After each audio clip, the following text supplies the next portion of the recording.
God is patient while it looks like he may not be doing anything. And why is he not bringing in justice? Well, because he cares about you and me and everyone else this much. Listen to what it says in 2 Peter. The Lord isn't really being slow about his promise to bring justice, as some people think. No, he's being patient for your sake. He does not want anyone to be destroyed, but wants everyone to repent. God's patience is because he loves people, and while he could bring justice right now, he's waiting. And he's restraining that so that more and more people have an opportunity to find out who he is, what he offers.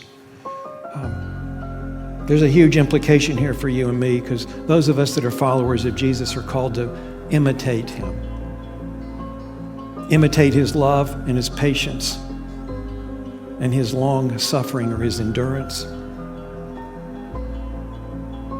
And remember, that's how God treated us. Had he not been patient with us, we would have had no hope.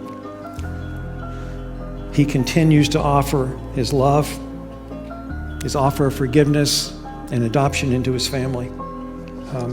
And many will criticize this and malign it and say, oh, that's just a bunch of this religious gobbledygook you guys have. I'm going to read that passage from 2 Peter. I want to read it in its context. And listen to what it says when you see the full of what God offers. It says, most importantly, I want to remind you that in the last days, scoffers will come, mocking the truth and following their own desires.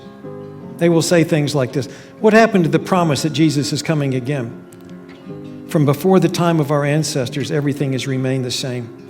The world, just like it was when it was first created. In other words, God's not doing anything, and he's not going to. So quit believing this kind of myth and get with reality.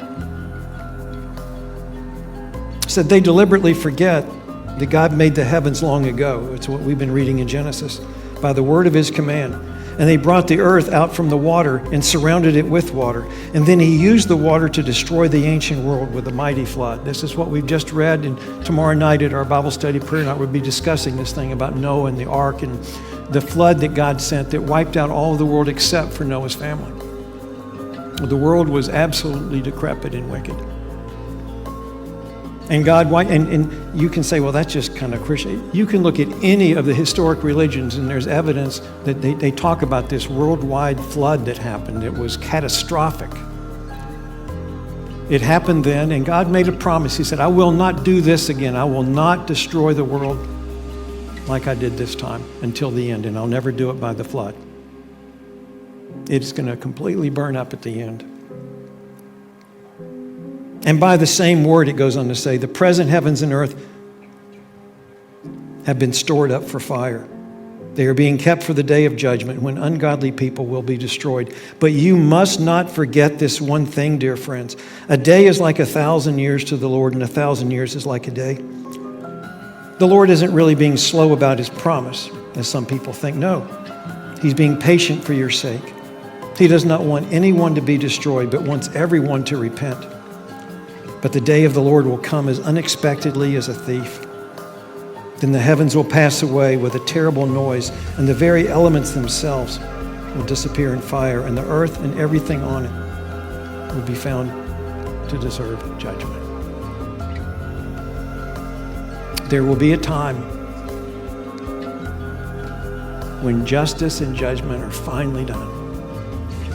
And there'll be those that have committed their life to follow Jesus and have trusted him and will be safe and secure, and there'll be others that will be completely separated from God for eternity. His church, those of us that have accepted him, is called to be a light in the darkness.